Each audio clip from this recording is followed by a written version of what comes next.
Thank you very much for that introduction, and really excited to be here and part of this youth conference. So I'm going to get started, and I'm going to go ahead and share my screen with everybody. I hope everybody is ready for this. So let's go ahead.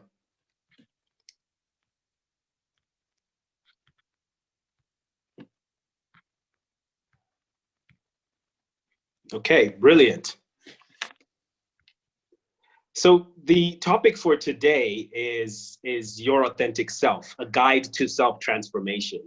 And this is really a topic that is dear to me because it's something that is personal in the fact that it's something that I had to go through myself in order to rediscover who I really was. I had to kind of figure out what were kind of my restrictions, what were kind of my boundaries, and what did I really want out of life. And these key questions were the catalyst for me to kind of figure out what my authenticity was.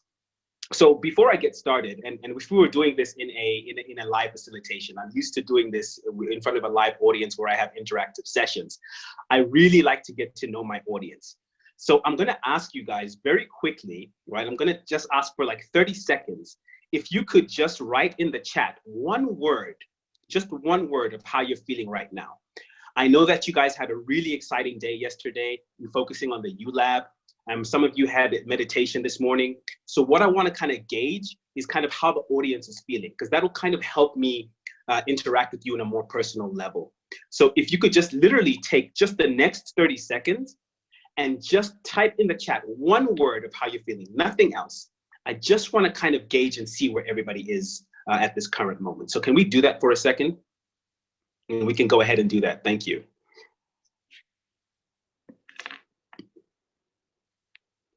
And while that's kind of going on, what we can start thinking about is, you know, your own definition of authenticity, right? When I talk about your authentic self, what are some of the things that kind of come up with you? You know, what are kind of the things that pop up in your head when you think of authenticity? Okay. All right. So let's get going now. So I'm just going to give you a little bit of an agenda that we're going to do today. We don't have a lot of time, so I'm really going to ask you to pay as much attention as you can, right? So we're going to talk about how we can create the space, right? So this is kind of like a little bit of a house rules for the next hour to 50 minutes that we have. The next thing is I'm going to do a very brief introduction of myself, and then I'm going to delve right into the topic, and I'm going to really define what authenticity is from my perspective and my experience. And then we're going to go into the Your Authentic Self process. And then we're going to do a very quick Q&A. So really strap in your seatbelts, everybody, because I'm going to be giving you a lot of information. We're going to try and make it as interactive as possible. We'll be asking you some questions. We're going to be taking some polls. So please kind of have the necessary tools available for you as well. Okay. Right. So let's talk about the space that we create. For the next 50 minutes to an hour, we're going to create a very unique space. And what's important to know about the space that we create is that it's very much dependent on you. Whatever you're bringing into this space at this moment is going to impact the collective whole. And that's a very important thing to note. So what I'm going to ask you to do is kind of just take a moment to center yourselves so that you can create an intention of growth and learning, not only for yourself, but for the other people on this call. And when we intentionally do that, when we intentionally set an intention, then all of a sudden we create a new unique space. So I'm going to ask you to do a very quick exercise with me, all right? If you could just be seated in a comfortable position, and I want you to just gently close your eyes for me.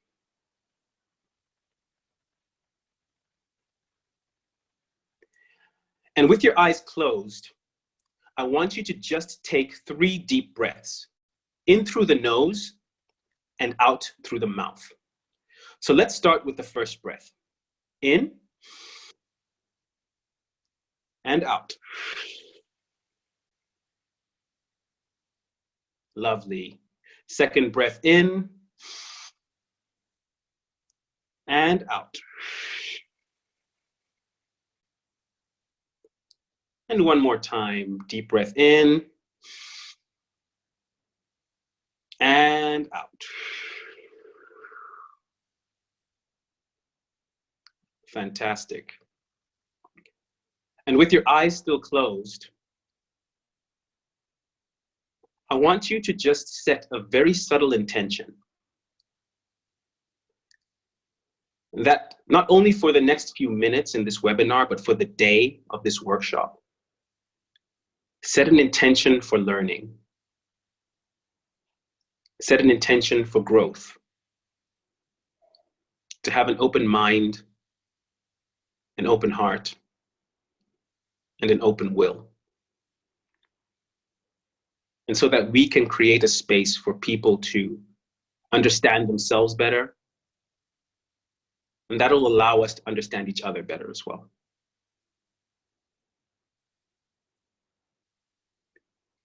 Now give yourself a really, really big smile, because it's a privilege to be alive. And it's a privilege to breathe. Lovely. You may gently open your eyes. Thank you. Thank you so much. Thank you for participating in that. And thank you for really creating that space. It's going to really help us within this webinar right now. Okay, so let's get started. So a little bit about myself. I started Ubuntu Lab about 9 years ago after I moved back from South Africa to Zimbabwe. And we define ourselves as a personal growth hub. We do work across the entire globe. So we've expanded outside of Africa. We've done a lot of work in Europe, in Switzerland, in Belgium. We've done some work in India. We've done some work in the United States as well. And of course, with this virtual component now, due to the current situation, we're finding ourselves in all parts of the world. I have 15 years experience in public speaking. Over the last 3 years, that is equated to about 200 individual clients that I've seen for my personal growth sessions. And that equates to about 1,500 coaching hours. I'm also the author of the book, which was published last year, called 30 Days of Transformation, A Guide to Your Authentic Self, which I will explain because you will be getting a copy of this book at the end of this webinar. That's a little bit about me. So the first question that I want to ask is, what is authenticity? When you think about this word, what kind of comes to mind? And something that has worked with me is I want to kind of tell you a story about myself and what has happened and how I got to really define my authenticity. I was a person that went through the motions and kind of applied formulas that were given to me by other people. So if you think of the formulas in life that are given to you, you're told to go to school, you're told to graduate from college, you're told to get a job, and you're told that equates to success. But the reality is that I followed all of those rules, and still that didn't equate to my success. Sorry, excuse me, just hold on for a moment. Please hold.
Okay, sorry about that, everybody.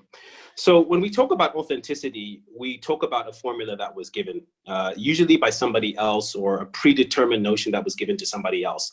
And I followed that formula to the T. I graduated from high school. I went to the university in the United States and studied pre-medicine human biology with minors in psychology and sociology. You know, I went to South Africa and I got a job as a management consultant. But actually what happened to me is, even though I followed that formula, which I was told equated to success, I fell into a very, very deep depression.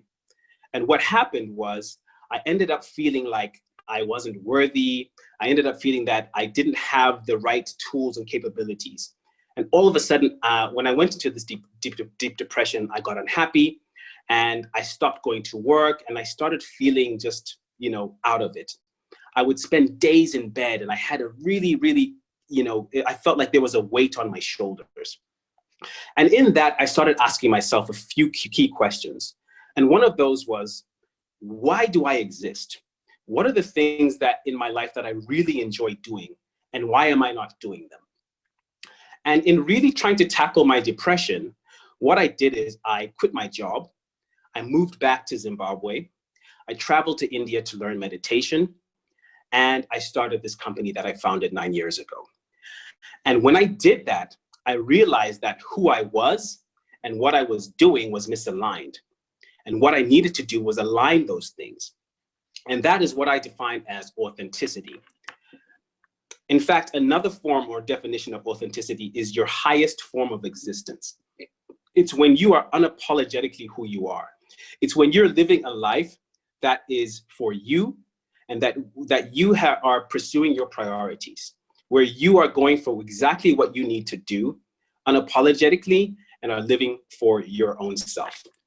So in doing this, I kind of created a blueprint of what it means to kind of figure out what your authenticity is.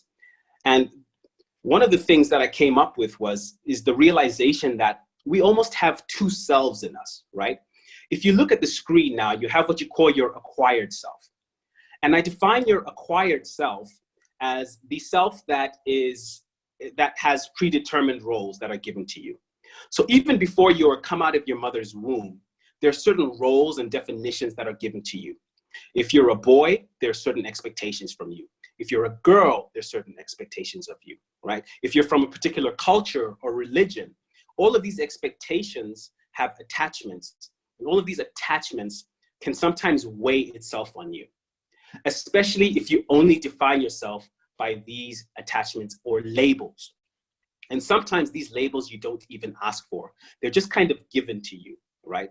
An example of some of these labels are being a mother, being a daughter, being a son, being a husband, being of a particular religion. You know, all of these things are the acquired self because some of these labels are not necessarily given to you.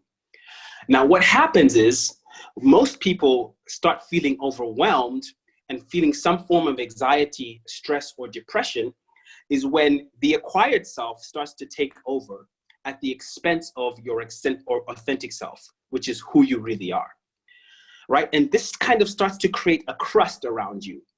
And you wonder why people start saying things like, I don't know what's wrong with me. Even though I followed the formula to success, I've gone to school, I've graduated, I've gotten a good job, but something is missing in my life.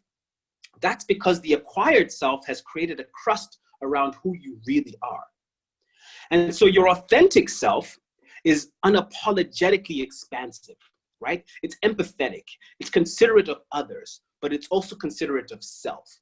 And your authentic self, when it is unbound, is on the right-hand side of the screen, right? So that's what happens when you kind of reconnect with who you really are and living your highest form of existence.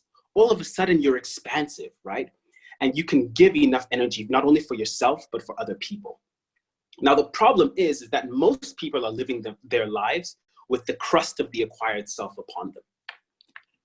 So what I encourage people to do is to identify and drop some of those labels that have been given to us, especially if those labels have been given to us by other people, right? So think about it. Just take a mental moment to kind of think about the labels that you have on yourself, right?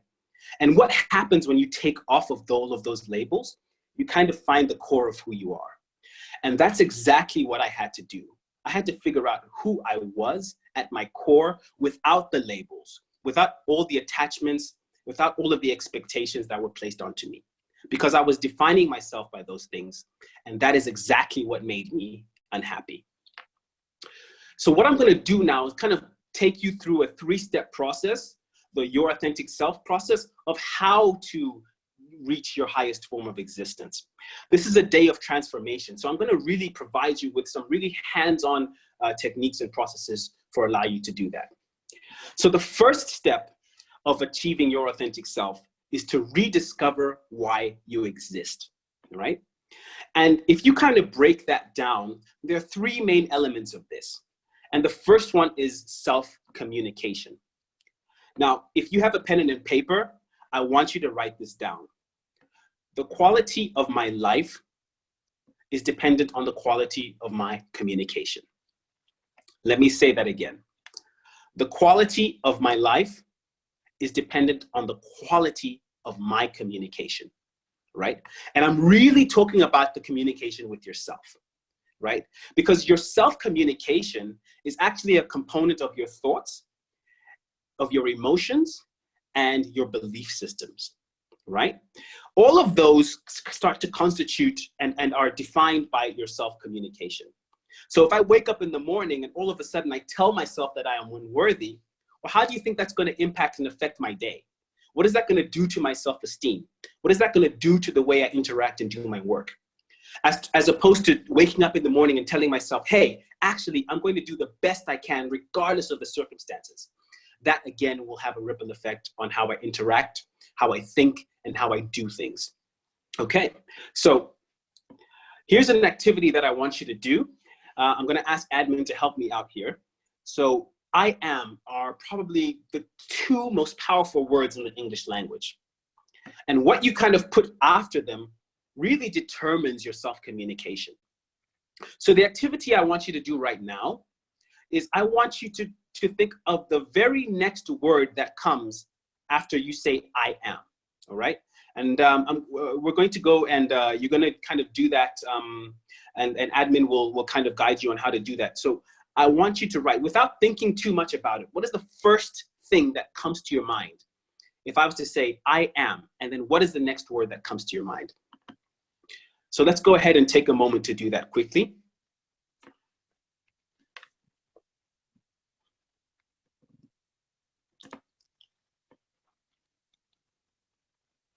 So you've got the information there about going to Menti. All right, awesome. So we've got good, human, relaxed, myself, willing to change, empathetic, nobody, loving, grateful, glorious, explorer, friendly, excellent.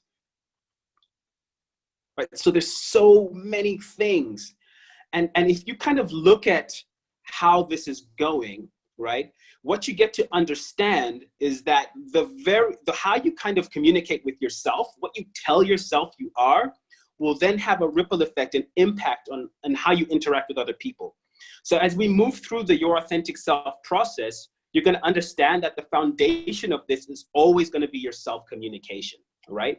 So you look at some of the words that are coming out now. You are amazing, you're best. Some of you are sad, lazy, I'm getting, awesome, you know, curious. Curiosity is a big one. We're actually going to come and discuss that. Kind, we've got friendly, lovely, lovely, lovely. Thank you for that. Brilliant, brilliant. Thank you very much. So I love the fact that one of the main words is human, because, you know, humanity is what we're trying to shift right now, right? When we talk about transformation of self, remember how we created a space in the beginning of this webinar?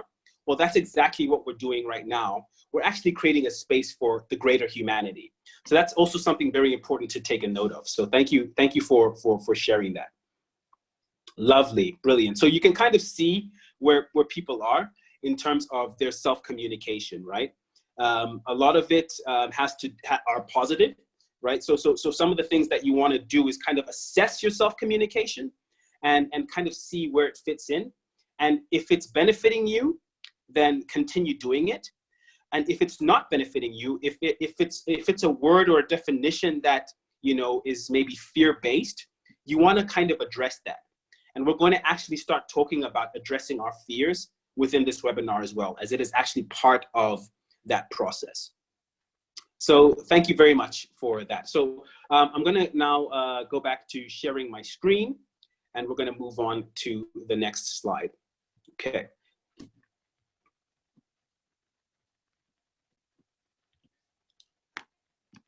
Okay. So again, when we talk about the YAS process, I am is the definition of self. That has to do with your self-communication. But when you start defining yourself, one of the things that's going to happen is that there's going to be a little voice in your head that says, hey, you know what? You need to stay as is, or you need to not define yourself because that's a space that is an unknown. Or there might be some areas in your life that you're hesitant to confront due to past traumas, or they might bring up certain things that you don't want to deal with. And all of that is fear, right? When you start to define yourself, fear starts to creep in, right? And that has to do with your ego, because your ego, a part of your ego doesn't necessarily want you to change. It wants you to literally remain as is. So what I want to do now is an activity of how we can actually start facing our fears, to put a face to our fears, because actually fear is a signal for our growth. Fear is a signal for our progress, right? So for all of those people who said, you know, I am sad or I am lazy, well, why? Let's kind of delve into it a little bit deeper, because that's how we start to define who we really are, okay?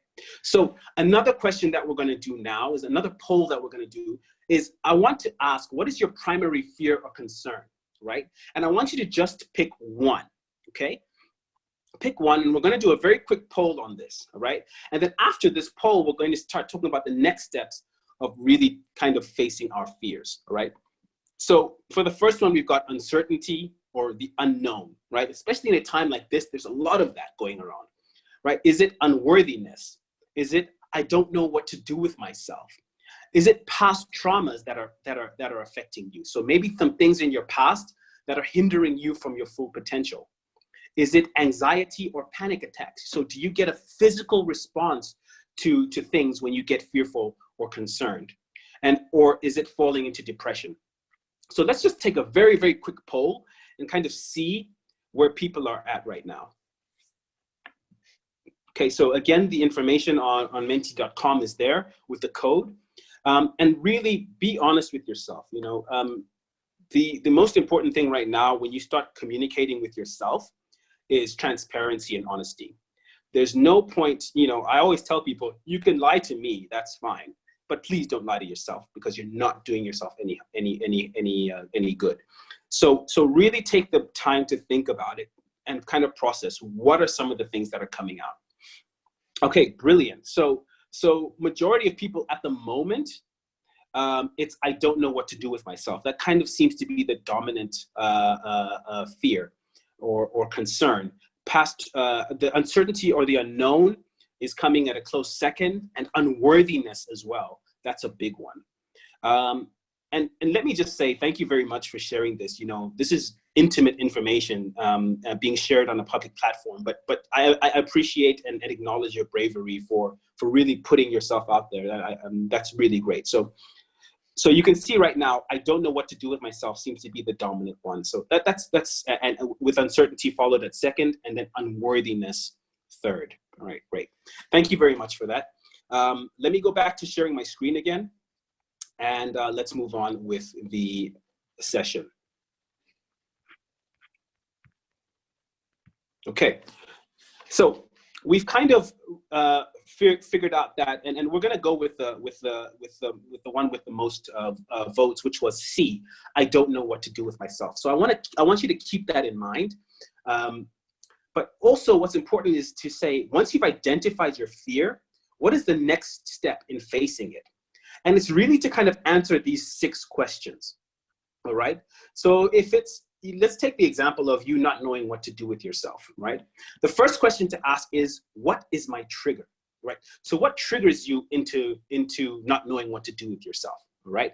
Is it maybe looking at social media and comparing yourself to other people, right? Is that the trigger, which then takes the corresponding behavior, right? So the second question is, how do you behave when your fear is not knowing to what you do with yourself? What is your corresponding behavior? Maybe it's shouting at your parents, or taking it out on your friends, or being snappy at people, right? The third question is, are there alternative responses to that behavior, right? So let's say, for example, the behavior is you shout at your friends, right? Or you're moody with your friends. If there's an alternative response, the next question is, if the answer is yes, what is one? So write down something that you can actually do differently. How can you cultivate the opposite, all right? So if you usually shout at your friends because of your fear of not knowing what to do with yourself, maybe an alternative response is writing at something in your diary, or writing your frustrations down, or drawing, or taking a walk, or doing some form of activity. All of a sudden, you're shifting that response. So you're no longer transferring that fear onto your friends. You're no longer letting it out on other people, but you're taking responsibility for it. And that's very important on your journey of self-discovery and authenticity, right? The fifth question is, will this alternate response change anything? And usually the answer is yes. So for an example, if I'm now journaling in my book every time I get a trigger, that's very different, because I'm, again, taking responsibility for my actions. I'm trying to define more specifically why I do what I do, and identify more of the triggers in my life, as opposed to taking it out on my friends. And of course, the final question is, why would that change anything? And of course, the answer to that is, you are now the owner of that behavior, knowing that that behavior starts to impact other people. And we are trying to better ourselves. So when we take ownership of our own behaviors, we understand that when it impacts other people, we also take ownership on that as well. Okay, so really, what I've given you now is a process of how to identify your fear, right? Give it a name, give it a face. It's not something that's hidden in a corner, right? And then all of a sudden we break down that fear and say, what is the trigger? What is my corresponding behavior? Are there alternatives, and why? Okay, so that's the process, and understanding that fear, again, is a signal for our growth. It's not something that we need to avoid. Okay, so that's kind of the first step. So rediscovering why we exist. We discussed self-communication. We discussed the importance of being curious, right? Of our fear, right? And we understand we don't actually need to be hard on ourselves. So let's not be too judgmental when we start to rediscover who we really are, okay? The next step is to align your action to your existence. And this is where things get exciting, all right? So you kind of deal with yourself in the first element. In the second element, you're now starting to interact with other people, right? So communication with others starts to take precedence as becoming proactive. And when I talk about being a dictator, I'll explain that in a little bit, okay? So when we talk with other people, there are actually 6 conversations that are happening when 2 people talk, okay? So I want you to picture the guy on the right, on my left, as A, and the woman on my right as B, all right? So the 6 types of conversations that are happening are as follows. There is what A thinks of himself. There is what A thinks B is thinking. And then the last one is what A thinks B thinks of A. Okay, I'm going to repeat that last one. It's what A thinks B thinks of A. It's also called the projected image, all right? And it's rooted, again, in self-communication, right? So it's basically what I think you think of me, okay? So that communication is happening one way, and guess what? It's also happening the other way as well. So every time that you're having a conversation with somebody, there's actually a flow of 6 different conversations happening between 2 people, right? The internal conversations, what I think of the other person, and what I think the other person thinks of me, and vice versa. So that's why communication with others, the foundation of that is always self-communication, right? In terms of productivity, what's very important to note, and what I do with myself, is I kind of break down my week so that I know how to prioritize my time. And what I'm going to show you now is a very, very quick tool of how to really kind of step up your productivity. Right. So let's just take, this is a purely an example, and it's my personal example of how I spend my week from Monday to Friday, right? So I dedicate 5 days a week to focusing on my priorities, right? Remember, we're talking about holistic development. When we talk about authenticity, we're talking about all areas of our lives, right? So there's 5 days with 24 hours, that's 120 hours I've dedicated to my priorities, right? 8 hours of sleep on average, which is 40 hours a week. So then I'm left with about 80 hours, again, for my priorities. And then I've dedicated about 20 hours for miscellaneous, right? So things might go wrong. Sometimes I may have to do, certain things. I've got 3 children. I've got a wife. So life doesn't always work out as planned. I need to have some time to be flexible in my schedule, right? So that leaves me a total of 60 hours that I have to kind of focus on my priorities, okay? So the next step in that is to kind of list what your priorities are, right? And then to give them a color. What I've noticed is that 4 priorities is more than enough to really give enough time for each priority and for you to kind of have that priority go deeper with each of those priorities. Again, make this your own. This is my personal example and what I'm focusing on right now, right? So my 4 priorities at the moment are my family, my career, my spirituality, and my health, right? So what you do is once you've kind of listed those priorities, you give them a color. And this is gonna make a little bit more sense in the next slide. So again, really take the time to personalize this. I'm just giving you my own example. Once I've done this, I then put it into kind of a weekly calendar with each of those small dots representing 1 hour of my time. And then on my left-hand side, I've kind of broken down the number of the hours of priorities into 4, right? So my morning is from 6 to 11 a.m. My afternoon is from 1 to 5 p.m. My evening is from 5 to 8. And then I have what I call after hours from 10 to 1 a.m. All right. And so on my Monday mornings, I know that I like to start off fresh, right? I like to set an intention for the week, and I like to kind of know that I am grounded. So I really focus, and remember my purple is my spirituality. So I really focus on doing very deep meditations on my Monday morning and connecting with my belief system, right?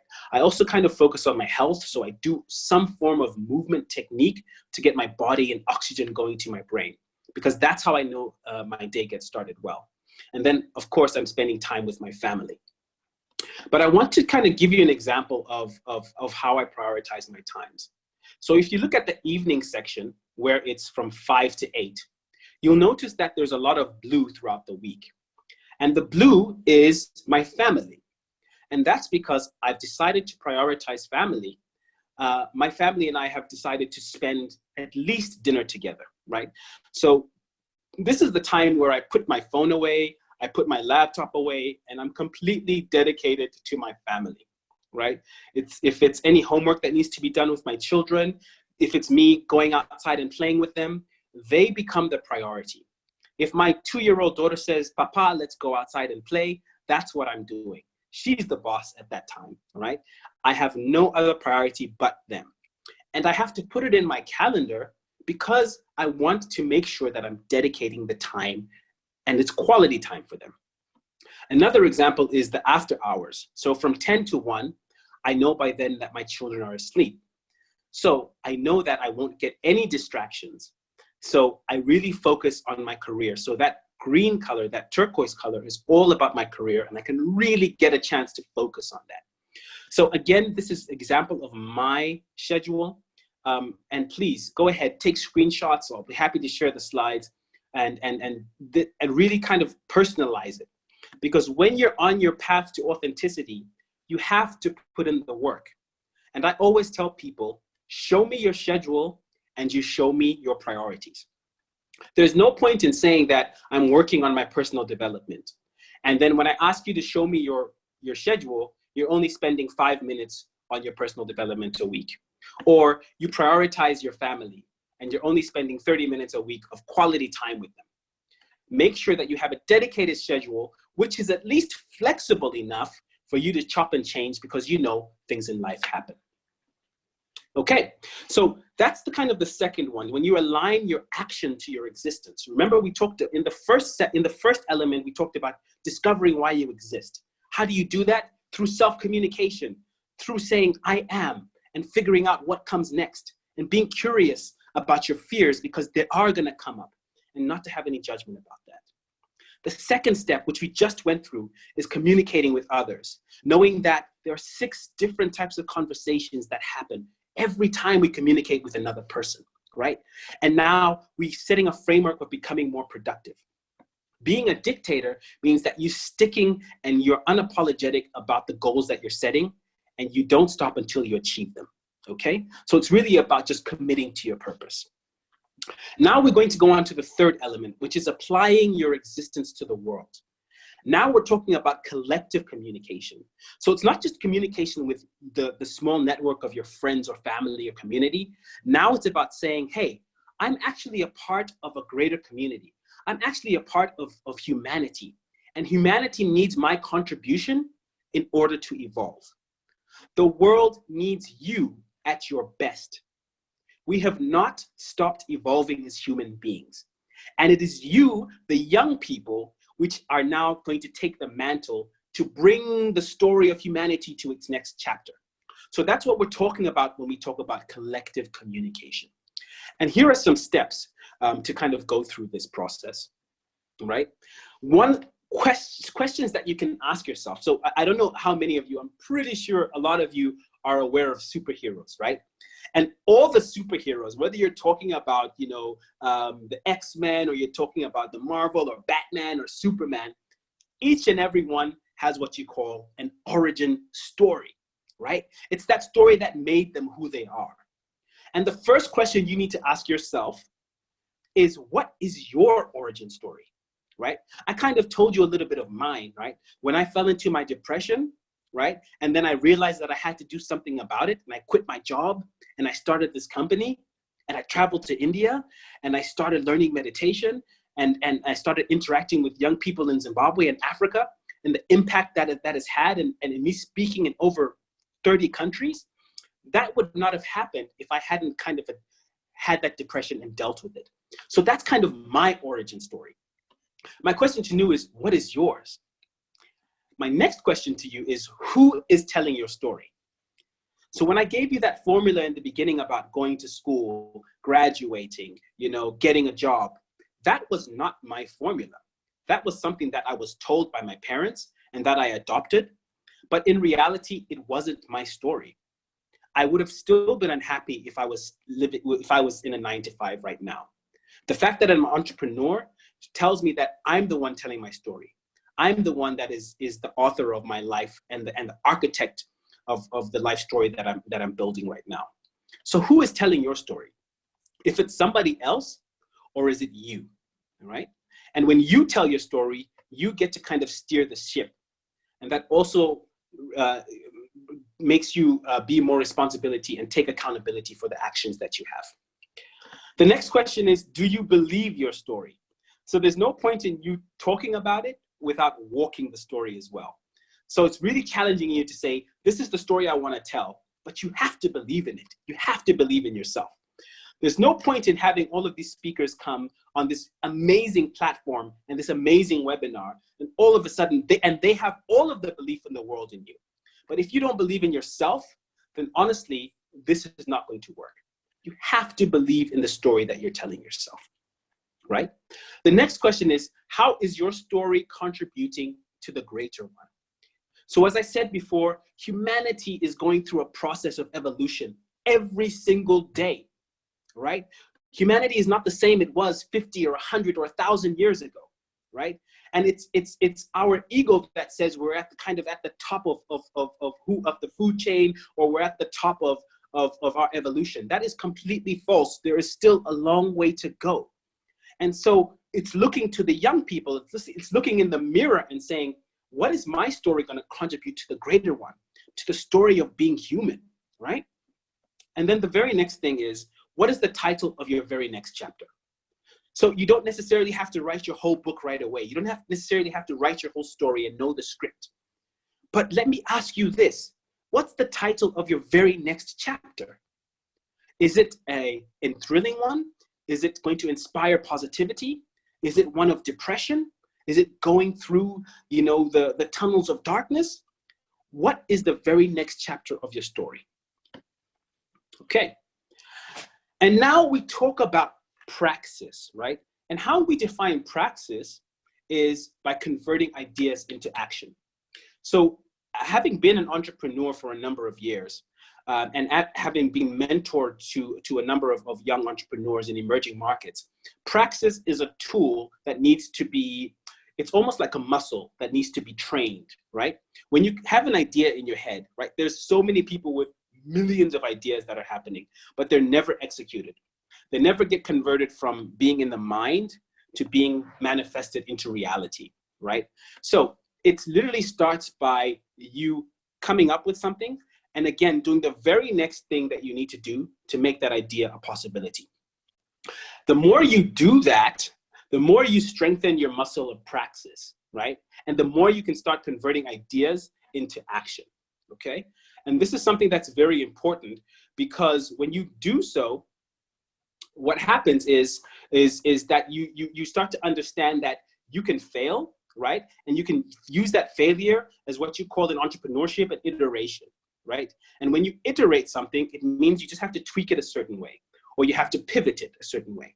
And what I'm encouraging you to do is not only come up with ideas, right? But also to kind of manifest them into reality, all right? So all of this kind of culminates in a new reality, right? So we're currently in a new reality, and humanity will keep experiencing new realities all the time, right? But instead of, looking at it from a fearful perspective, look at it as an opportunity for renewed self-awareness. And when I talk about self-awareness, that's a culmination of your thoughts, your belief systems, and also your emotions, all right? And that, when you combine all of those things and align them with your purpose and align them with your authenticity or your highest form of existence, I believe you tap into being divine. Okay, all right, so I am going to, cognizant of the time, we have about 12 minutes left. So can I open the floor to any questions that you might have on the YAS process, on authenticity, anything that you're kind of sensing that you want to discuss? If we can have maybe 5 minutes for questions, and then I have about 3 more slides I want to share with you after the questions. Okay, thank you very much. So we do have a couple of questions that have already come in. Okay. One is, how do you find balance between serving others and serving yourself? Okay, that's a great question. Great question. So first of all, I don't think it's a matter of balance. I think it's a matter of integration. So balance always implies that something else is imbalanced, right? It's like when you see somebody balancing, they're always a bit wobbly, right? And the secret is not to look at it from a balance perspective, but how to integrate it, right? So one of the activities that I do is I kind of make a circle, and I list around that circle all of the things that define who I am, from a career perspective, from health, from social, from my romantic life, from my family relationships, from my hobbies. All of those things make me who I am holistically, right? And how I do that is to make sure that, sorry, my children are sorry, can you give me a second? My apologies.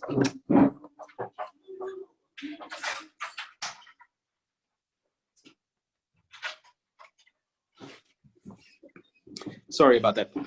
So one of the things that I do is I integrate my life. So I make sure that, when I am doing well in one area of my life, it actually allows me to, when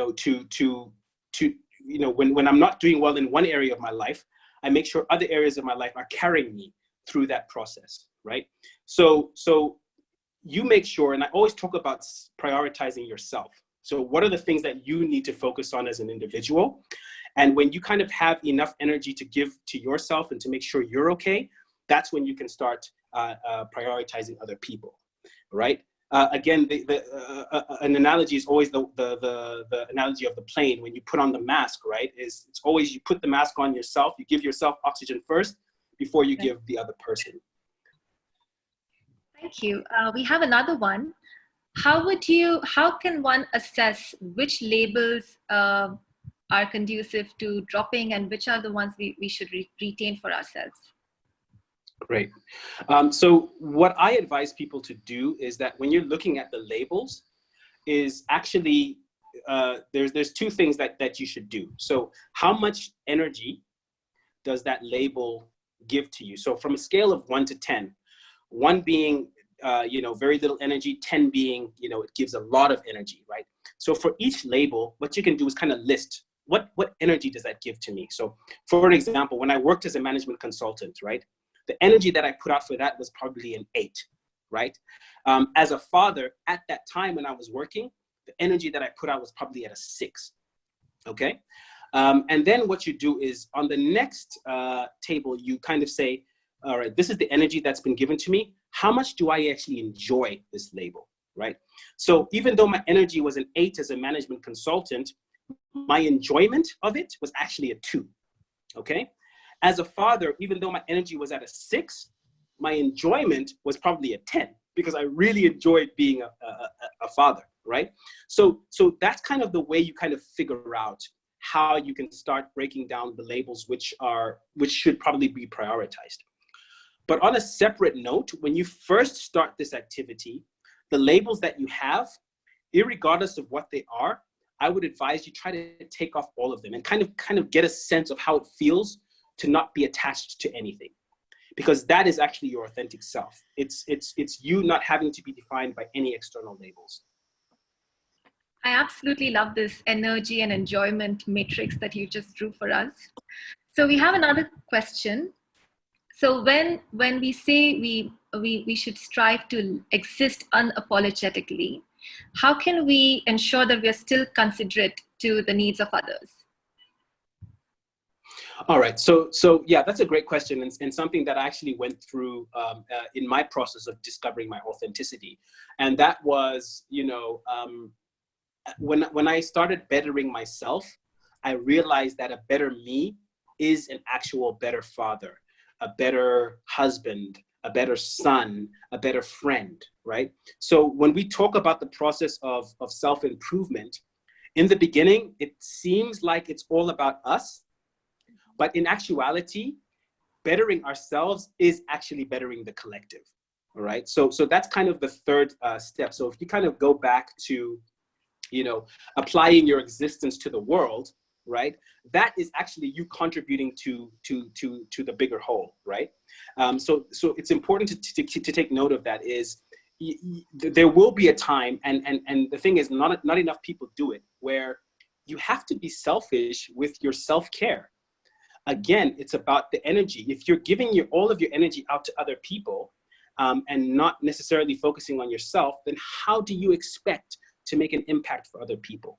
So it's very, very important to be unapologetic about prioritizing yourself, because we don't do that enough, all right? And when you do, and you better yourself, all of a sudden you become a better partner, friend, husband, wife, all of those other things that are external labels as well. Thank you. I think we have time for one more question, since you have 3 more slides to take us through. Can we do another question, Mutsa? Yeah, we can go ahead. Yeah, please. So you mentioned quality of life is really quality of communication, especially to the self. How do we improve this self-communication? Okay, so here's an activity that I would suggest that you do, right? And it's called a letter to yourself, all right? So you write a letter to yourself, and you literally start with saying, "Dear me," or whatever your name is. So if I was writing that letter to myself, I would say, "Dear Mutsa." And then I would then write down any thoughts, any feelings that I have that I wanted to tell myself. And you can do this from a different number of perspectives. You can write to maybe a younger version of yourself, or you can write to an older version of yourself and say, "Hey, dear Mutsa, I really am glad with what you've done in your life so far, and really kind of be, again, honesty and transparency is very important here. If you're angry at somebody, or if you're angry at yourself, write it down on this paper. If you're happy with yourself, or you know that there are things that you need to improve, write it down on that paper, right? And after you've written it down on the paper, the next step is to actually then isolate some of the words that stand out for you, right?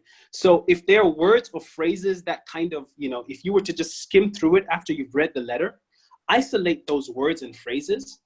And those words and phrases, you can kind of gauge and see how your self-communication is, right? So you can figure out, are the majority of the things that I say about myself positive or negative?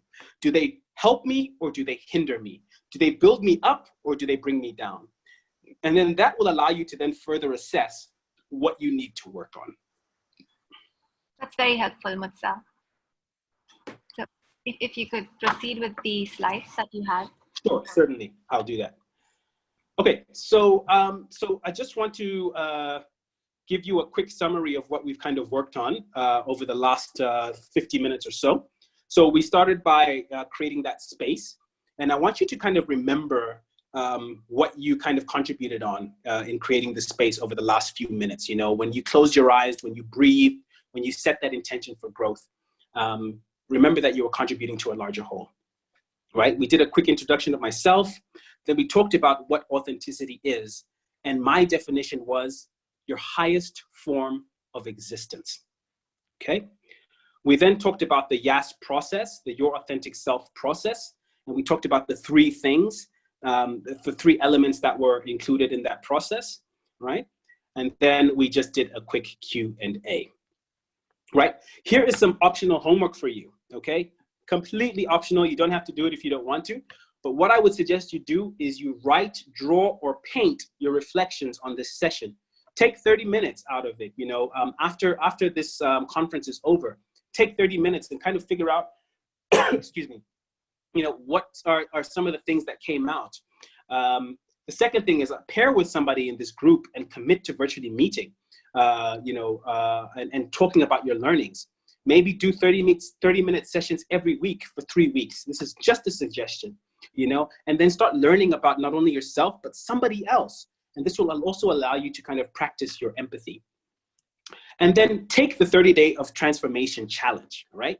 I will be distributing my book to all of the participants in here, free of charge, of the ebook, which is here, 30 Days of Transformation. It is available on Amazon, but I'm going to provide the e-copy either via email or WhatsApp, or however the administration wants to kind of share this book. So make it available and really take the challenge, guys, and see how you can start introspecting and figuring out who you really are. And it really kind of takes a deep dive into knowing yourself more. I want to close with a very quick quote here by the Austrian playwright Goethe. And he says, "Whatever you can do or dream you can, begin it. Boldness has genius, power, and magic in it. Begin it now."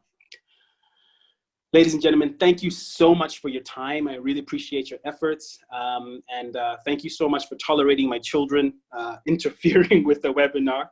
And that's part of Your Authentic Self, right? Integrating all aspects of your life. Please go on your journey of self-transformation, and don't forget to do it unapologetically, primarily for yourself and humanity. Thank you very much, everybody.